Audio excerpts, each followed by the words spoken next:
दोस्तों आदाब।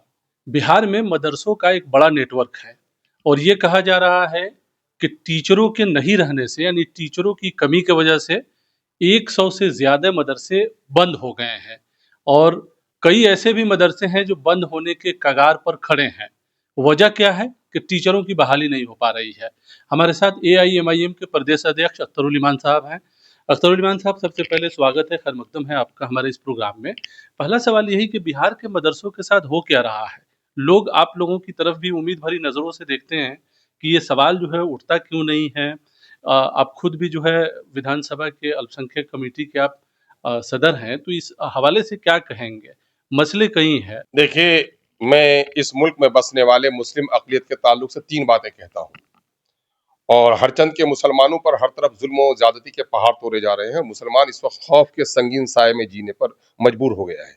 लेकिन मैं मुसलमानों से कहता हूँ कि आपको खौफज़दा और परेशान नहीं होना चाहिए, क्योंकि आपने के आबा ने फ़िरौन, नमरूद और हामान का मुकाबला किया है कि इस मुल्क में इस मुल्क के आईन ने तो आपको बराबरी का दर्जा दिया है। तो आपको इस मामले में भी शुक्रगुज़ार होना चाहिए। लेकिन अमली तौर पर इस बात को भी नहीं फरामोश करना चाहिए कि ये मुल्क गैर एलानिया तौर पर हिंदू राष्ट्र बन चुका है और मुसलमान इसमें दूसरे दर्जे के शहरी बन चुके हैं। इसमें कोई शक व रैब नहीं है। दूसरे दर्जे के शहरी बन चुके हैं। चाहे मुसलमानों के इबादत खाने हों, मुसलमानों के पर्व त्योहार हों, मुसलमानों के मोहल्ले का मसला हो, उनके नौजवानों की तालीम का मसला हो, उनके बीमारों की दवा का मसला हो, उनकी आबादियों में सरकारी मुराद का मसला हो, तमाम तर मामले में मुसलमानों से इम्तियाज किया जा रहा है। इसमें कोई शक व रैब नहीं है।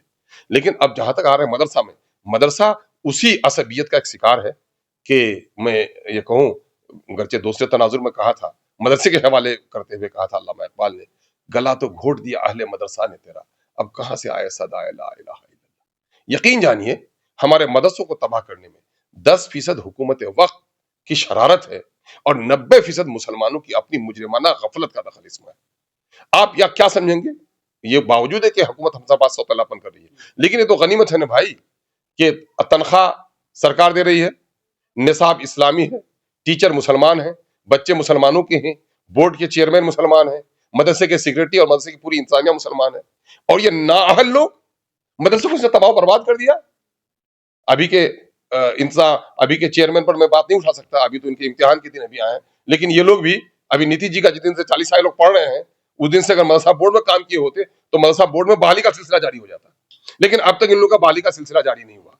दूसरी तरफ मदरसा कमेटी के लोग, जब मदरसा में कलील तनख्वाह थी, हम लोग मदरसे के इब्तदाई दिनों में हम लोग पढ़े हैं 75 वगैरह में, उसमें बहुत कलील तनख्वाह थी, मजदूरों की तनख्वाह थी बेचारे को। लेकिन वो मुंशी आता था, वो आलिम आता था, वो टीचर होता था, वो कॉलेज स्कूल का पढ़ा हुआ मैट्रिक ट्रेंड टीचर होता था, बासलाहियत होता था।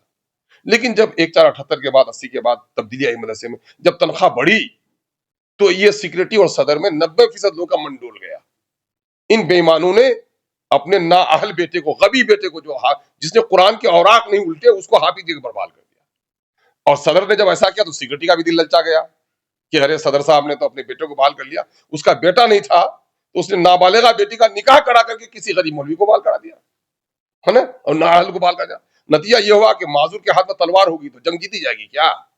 मदरसे में ऐसे नाअहल टीचरों को बहाल कर दिया जिनका बाप सेक्रेटरी सदर है, और मदरसा को बर्बाद कर दिया इनका वक्तों ने। अब मदरसा बर्बाद हो तो मदरसा का मेयार तालीम बर्बाद हुआ, मेयार तालीम बर्बाद हो तो आवाम की रगबत मदरसे से खत्म हो गई। अभी तो हालत ये है कि स्टूडेंट ही नहीं है मदरसे में, बहुत सारे मदरसा में जाएगा क्यों? वो जानता है मदरसा, और हुकूमत ने इस पर और उस पर और नमक छिड़क दिया जख्म पर। अब वहीं पर बगल में स्कूल है, वहां पोशाक भी मिलता है, दोपहर का खाना भी मिलता है, साइकिल भी मिलती है। आप मदरसे में पढ़ना जाएगा, वो बच्चा टुक टुक देखेगा, उसको खाना नहीं मिलेगा, पोशाक नहीं मिलेगा। नतीजा होगा मदरसे के बच्चे भाग के स्कूल में चले जा रहे हैं। हाँ, स्कूल में अभी नीतीश कुमार जी ने एक जमाने में घर जलाया खूब। जब घर जल के तबाह हो गया तो लोग साया तलाश करने लगे, तो फिर इसने बारिश बरसा दी, टीचरों को बहाल कर दिया। अब बच्चों के तादाद से भी ज्यादा बच्चों को बहाल कर दिया। पहले तो बर्बाद किया इन्होंने। नहीं तो लोग यही सवाल कर रहे हैं कि स्कूलों में टीचरों की बहाली हो रही है और मदरसे में नहीं हो रहा, और स्कूलों को आबाद भी किया। अभी देखे कई टीचर, उसने शिक्षा मित्र से बहाली का शुरू किया, पंचायत शिक्षक बहाल की, उस बीपीएससी के टीचरों तक ला दिया, और अभी माकूल वो है ना। लेकिन मदरसे की तरफ इनकी कोई तवज्जो नहीं है। मदरसे का सिलसिला एक लंबे अरसे से बंद पड़ा है। ये कम से कम 10-15%, 20% मदरसे तो सिर्फ कमेटी बनने के झगड़े में बहाल नहीं कर सके। या फिर उस नालायक सेक्रेटरी का बेटा अभी बालिग नहीं हुआ था जिसको बहाल कराना चाह रहा है, या बेटी बालिगा नहीं हुई थी जिसका दामाद को बहाल करना चाह रहा था। कई कई बदमाशों ने तो मदरसे में बरसों बहाली सिर्फ इसलिए नहीं की कि उनके लोगों की बहाली का मौका नहीं आया था।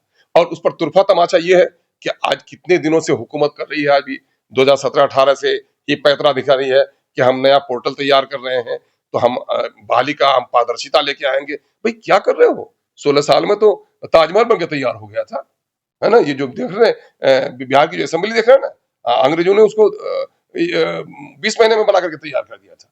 और ये काम करा रहे हैं, ये मदरसे की तरफ से ये गफलत है ताकि मुसलमानों के बच्चे नहीं पढ़ सकें। और दूसरी तरफ चुकुफ रजकाबा बरखेजत कुजा मारद मुसलमानी, जब जब मदरसे ही इनके बर्बाद हो जाएंगे। इस मदरसे की बर्बादी से सिर्फ हमारा तालीमी निजाम बर्बाद नहीं हो रहा है, मदरसे का टीचर हमारे लिए मेयार था, मदरसे का टीचर हमारा वकार था, मदरसे का असर हमारे मुआशरे पर था।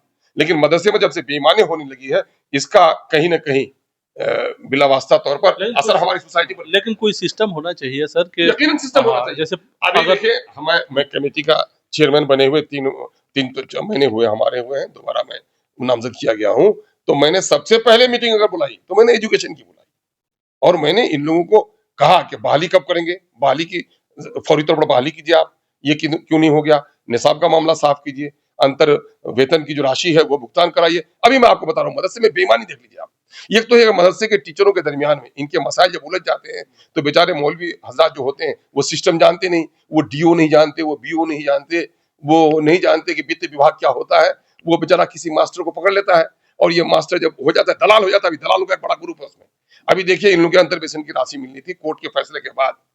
अभी हुआ ये कि मैंने कमेटी बुलाई और मैंने कह दिया कि ये जो आप दे रहे हो, डायरेक्टर एजुकेशन भी थे, वो भी थे, चेयरमैन जो इंचार्ज है अब्दुल सलाम साहब, लोग भी थे, सबको मैंने कहा भाई आप एक रूल्स बना दो ना। मामला ये है कि अब एक अनार 100 बीमार हो गया है, सब लोग लड़ेंगे, तो इसमें ये कह दो कि जो मरने वाला है पहले उसके मुंह में दाना देने दो, अभी तुम कुछ दिन रह सकते हो। तो आप ये काम करो, जो लोग पहले रिटायर हो गए हैं, बिस्तर पर हैं, कोई उनका पेंशन नहीं है, तो ऐसे लोगों को पहले दो, आप स्लैब तय कर लो कि साहब जो सबसे सीनियर होंगे पहले 10 साल में जो लोग रिटायर किए हैं उसको देंगे, सेकंड उसके बाद देंगे, है ना? इन लोगों ने ऐसा कुछ नहीं किया, पैसे दो 5% से 8% तक। अभी हमारे यहाँ किशनगंज में 8% पैसा लिया डीओ ने, तब पेमेंट किया है। मैंने डीओ को फोन किया परसों कि अरे भाई फला फला आदमी ये लोग पहले रिटायर कर गए हैं, इनको क्यों नहीं दे रहे हो? बोले नहीं साहब हम तो नियम के मुताबिक दे रहे हैं साहब, हम तो नियम के मुताबिक दे रहे हैं। मैंने क्या नियम? बोले आप ही लोग तो बोले थे कि 2018 से पहले क्यों देना है, 2018 से पहले को। मैंने कहा अच्छा मैं बता देता हूँ आपको, 2026 में जो लोग रिटायर किया फरवरी में 2026 में, उसने 8% पैसा दिया, उसका पेमेंट कर दिया। मुझको कहना पड़ा डीएम को कि भाई क्या मामला हो रहा है, ये ऐसा किया इन लोगों ने।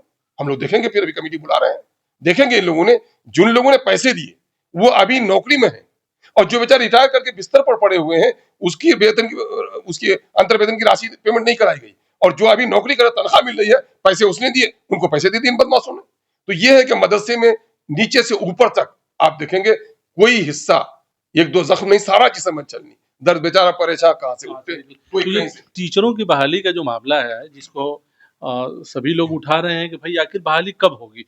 स्कूलों में सरकार बहाल करती है और मदरसों में टीचर बहाल नहीं हो रहा और मदरसे बंद हो रहे हैं, ये तो अपने आप में ये थोड़ा तो मैं सवाल। कहूंगा कि माइनॉरिटी के मिनिस्टर की जिम्मेदारी बनती है और चेयरमैन की जिम्मेदारी बनती है, इनको कहना चाहिए। ये हमारे जमा खान साहब हैं, यकीनन है कि वो अपनी सलाहियत की बुनियाद पर वजीर नहीं बने, जीत के आए हैं, मैं उनकी कदर करता हूँ, मिली जज्बा भी रखते हैं। लेकिन भाई जब आपके हाथ में तलवार दी गई, चला ही नहीं सकते हो, तो ये तलवार पकड़ के क्यों हो? मैं नहीं कहूंगा कि मेरे से रिजाइन कर दो। जब आप माइनॉरिटी के इदारों को भी, आप माइनॉरिटी के लोगों को, माइनॉरिटी फाइनेंस कॉर्पोरेशन से लोन मिलता था वो भी खत्म हो गया, है ना? तलाकशुदा को पैसे मिलते थे वो भी नहीं के बराबर दिया जा रहा है। माइनॉरिटी के बच्चे को पढ़ने के लिए जो स्कॉलरशिप दिया जाता है, कई कई कॉलेज में उसकी जिंदगी तबाह हो गई। अरे एक मदरसा है, हमारा दीनी इदारा है, ये बर्बाद हो रहा है। फैसला करो, जाओ अंकल के पास, बोलो कि साहब आप हमारे मदरसों में बहाली का सिस्टम क्यों नहीं ला रहे हैं? अगर नहीं बहाल करेंगे तो मेरी कौम हमको रहने नहीं देगी। कौम भी तो कुछ नहीं चाहती है ना। ये जदयू के लोगों ने, भाजपा के लोगों ने इन लोगों को मोहरा बना लिया है। जब इन लोगों को कहीं मीटिंग करानी पड़ती है टोपी वालों की, तो एक सर्कुलर जारी कर देते हैं, ये जो 2459+1 के मदरसे हैं सारे नाम के साथ खुद चले आता है यहाँ से चेयरमैन साहब का। तो वो लोग समझते हैं कि साहब हम लोग सरकारी है, चिट्ठी आई, सब लोग टोपी अपना दाढ़ी सुलझा कर, कंघी करके, टोपी लगा करके जलसे में आ जाते हैं, और नीतीश जी दिखाते हैं कि सारे मुसलमान हमारे साथ हैं। और जब वहां से आ जाते हैं तो बोला कि अगले बार के कैबिनेट में कर देंगे, और आज कई सालों से वो कराया जा रहा है। तो ये हालत दौर हालत हालत ये है कि फाइल जो है हाँ। कभी 204 की फाइल अभी मदरसा बोर्ड ने कहा कि वो विभाग को भेजा है, सचिवालय गई है। इसके अलावा जो फाइल है अभी तक मदरसा अरे बोर्ड में आपको मैं बताऊं कि इन बदमाशों ने क्या किया है, खास करके मदरसा बोर्ड को ऑटोनोमस होना चाहिए। एजुकेशन सिस्टम डिपार्टमेंट से जोड़ दिया गया है। एजुकेशन डिपार्टमेंट जो बचे हुए हैं वो माइनॉरिटी के दुश्मन लोग बैठे हुए हैं वहां पर। वो नहीं चाहते कि माइनॉरिटी के बच्चे पढ़े। एक एक मदरसा इंक्वायरी के नाम पर 3-3 बार इंक्वायरी हुई उनके मदरसे की। 1-1 लाख रुपया एक बार की इंक्वायरी में दिया था। मकान कितना है, जमीन कितनी है, ऐसा है।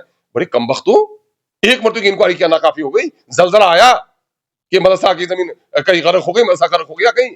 अरे एक मरतबा की इंक्वायरी। अब एक बीओ लिखता है स्कूल से मदरसे की दूरी 3 किलोमीटर है, और दूसरे बीओ को और एक लिख देता है कि मदरसे से स्कूल की दूरी 1 किलोमीटर से भी कम है। अब फाइल ये होती है तो दोबारा उसकी इंक्वायरी कराता है, वो 1.5 लाख रुपए में करता है। नतीजा ये हुआ बेरोजगार जो शराब में पड़ा हुआ मदरसे का टीचर है, ये बेचारा बीवी की जेवर बेचकर ससुराल से पैसा लेकर के कर्ज लेकर के बोला कि अब हो जाता है, अब हो जाता है। बेगम जो और बेचारी मांगती है जेवर तो कहता है कि बस अब की बार पैसा मिलने वाला है। ये घर का ना घाट का बेचारा बुरा हाल है इनका, है ना। इन लोगों ने लूट रखा है। और मैं कह रहा हूं कि प्राइमरी इसी में वक्त निकलता जा रहा इसी है। में बात नहीं कर। अरे बहुत सारे लोग देखेंगे आप, बिहार में 2 तबके के साथ बड़ा जुल्म हुआ। एक बिहार के ये मुल्हका मदारिस के वो जिन लोगों को शराब दिखा दिया गया, इनको असल अपना राजनीतिक मीटिंग को कामयाब कराना है। हमारे सीमांचल में जाते हैं, दाढ़ी टोपी वालों की भीड़ लग जाती है माशाअल्लाह इनके दरमियान में, इसी उम्मीद पर के तनख्वाह दे देंगे, है ना। और दूसरा मामला हुआ कि अभी जो वित्त रहित कॉलेजेस हैं, हमने बाप्ता हाउस में कहा भी, है ना, इन लोगों कि भाई आप जब इस वक्त डिग्री कॉलेज बना रहे हैं तमाम तर प्रखंडों में, तो आप ऐसा कीजिए ना कि पहले से जो एग्जिस्टिंग वो इदारे हैं हमारे जो एग्जिस्ट कर रहे हैं प्राइवेट कॉलेजेस, उनके पास इंफ्रास्ट्रक्चर है, उनके पास मकान बना हुआ है, उनके टीचरों में 80% तो 2 साल 4 साल में रिटायर कर जाएंगे। आप उसको टेक ओवर कर लीजिए ना, आप उसको ले लीजिए, उसके साथ एग्रीमेंट साइन कर लीजिए कि भाई हम इतनी तनख्वाह देंगे और ये कुछ होगा। लेकिन हुकूमत इस पर करने के लिए तैयार नहीं है, और वो 1 बीघा जमीन में वो कॉलेज का तस्वुर लेके जा रही है। आप अपना एक स्कूल के ले जाइए तो 2 एकड़ जमीन चाहिए, इस कॉलेज के ले जाइए तो 10 एकड़ जमीन चाहिए। और लेकिन इन्होंने क्या किया है, 15 डिसमिल में हाई स्कूल बना दिया इसने। तो बिहार हुकूमत एजुकेशन के बारे में संजीदा नहीं है। झा जी ने चौपट किया, बल्कि मैं कह दूं इस साफ बात कि कहीं न कहीं से ये मनोवादी जो विचारधारा है कि गरीबों के बच्चे नहीं पढ़े। एक जमाने में आए थे, बड़े मुखलिस थे एजुकेशन में, वो नीतीश कुमार जी को कान में फूंक दिया उसने कि साहब टीचरों की बहाली में क्यों इतना आप इम्तिहान लीजिएगा, सर्टिफिकेट लाओ और नौकरी ले जाओ। सर्टिफिकेट दिया, नौकरी बहाल कर दिया, और जिसकी वजह से बहुत सारे टीचर तो अच्छे हैं लेकिन बहुत सारे नामाकुल टीचर भी बहाल हो गए। नतीजा ये हुआ कि चौपट होकर आ गया, क्योंकि देश के अंदर में एक तबका ऐसा है जो चाहता है कि दलितों का बच्चा, गरीबों का बच्चा, मुसलमानों का बच्चा नहीं पढ़ सके। तो नहीं पढ़ सके तो क्या करना पड़ेगा? नहीं पढ़ सके तो मारना है तो तालाब कुएं में जहर डाल दो। तो इसने बायाप्ता सिस्टम को खराब करने के लिए बहाल कर दिया, क्योंकि इनके बच्चे तो कॉन्वेंट में पढ़ने हैं, डॉन बॉस्को में पढ़ने हैं, सेंट माइकल में इनके बच्चे पढ़ने हैं, तो आज बड़े लोगों के बच्चे पढ़ रहे हैं। मदरसे का हाल इसलिए बुरा है कि मदरसा चूंकि मुसलमानों का, मैंने कहा कि दूसरे दर्जे का शहरी है ये, तो इसलिए मदरसों इनको के साथ ये भी मसला है कि एक तो टीचर की बहाली नहीं हो रही है, दूसरा जो वहाँ साइंस टीचर हैं, सब लोग कह आजकल तो सब लोग कह रहे हैं कि साइंस पढ़ना जरूरी है, तरक्की करना है तो भाई साइंस आप पढ़िए। तो साइंस पढ़ाने वाले जो टीचर हैं उनको 6,000 रुपया तनख्वाह मिलता है, और जो बाकी लोग हैं जो मंजूरी के इंतजार कर रहे हैं उनको लगता है कि आज जो है तनख्वाह मिलेगी, कल मिलेगी। तो ये एकदम से जो प्रॉब्लम है उसका असर जो है कहीं ना कहीं तालीम पर भी है। और देखिए, अगर मदरसे के आप निसाब को देखेंगे तो बहुत ही रीच है।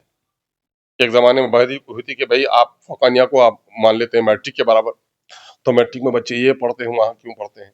तो बहरहाल उस वक़्त हमारे लोगों ने जवाब दिया कि आप देख लीजिए, हम मज़हबियात जो कुछ भी पढ़ाते हैं, इज़ाफ़ी पढ़ाते हैं, बाकी तमाम तर सब्जेक्ट पढ़ाते हैं। वाक़ईतन आज भी जो उनका वो है, रीच है, ये और बात है कि स्ट्रीम्स अलग-अलग नहीं है। साइंस के लिए उनको बायोलॉजी, और ये समझिए आर्ट्स के तालीम के लायक तो मदरसे हैं, लेकिन साइंस की तालीम के लिए मौजूदा वक़्त में साइंस में बायोलॉजी और मैथ और केमिस्ट्री, फिज़िक्स पढ़ाने का जो स्टैंडर्ड हाई हुआ है, उस एतबार से इनका निसाब नहीं है। जो उनको पहले से अपग्रेड करना टीचर चाहिए। हैं, जो हाँ, पहले से वो पढ़ा पढ़ा रहे नहीं हैं, सकते बेचारे। वो उनको सैलरी भी नहीं मिलती। उनको सैलरी भी नहीं मिलती पढ़ाते।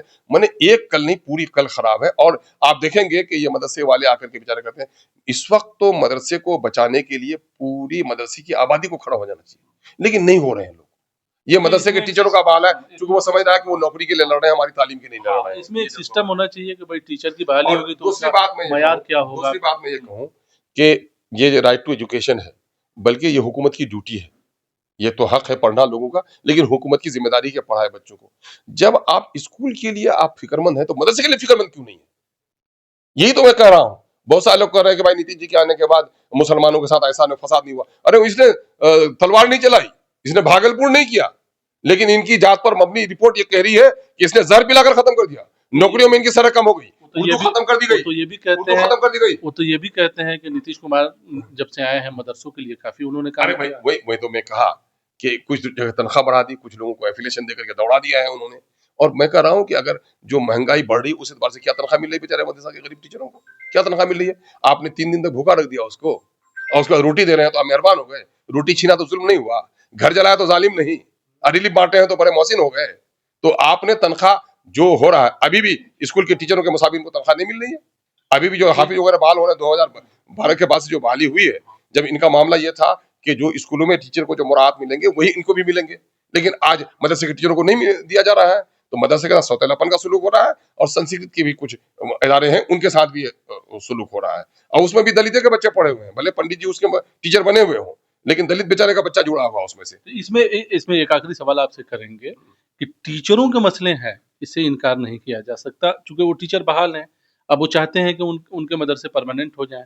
अब जहाँ टीचर नहीं है, लोग अब ये चाह रहे हैं कि भाई टीचर बहाल हो, चाहे उसका पैरामीटर जो भी हो। ट्रांसपेरेंसी मदरसा बोर्ड लाए या शिक्षा विभाग लाए, बेहतर टीचर की बहाली हो ताकि पढ़ाई का निज़ाम जो है दुरुस्त हो सके। मसला ये है कि हो नहीं रहा कुछ, मतलब जहाँ जो मामला जहाँ है वही लटका हुआ है। मैं कह रहा हूं यह सरकार की जिम्मेदारी है। आपने एफिलेशन दिया क्यों?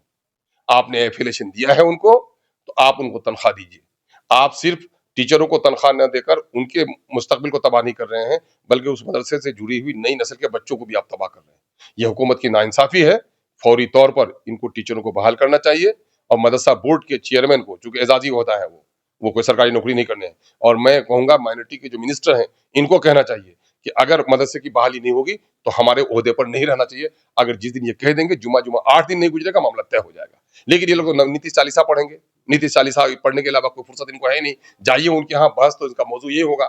चाहे आप चले जाइए इसमें मदरसा एजुकेशन बोर्ड में चले जाइए, चाहे वक्फ बोर्ड में चले जाइए। अभी मैंने देखा है वक्फ के चीज का जायजा लिया है, मुजफ्फरपुर में एक वक्फ की जायदाद को बेच डाला है लोगों ने। वक्फ बोर्ड के लोग काम नहीं कर चुके हैं, वक्फ बोर्ड की जायदादों पर हजारों जगह पर कब्जा किया हुआ है, लेकिन वक्फ बोर्ड के लोग हैं नीतीश कुमार का चालीसा पढ़ेंगे।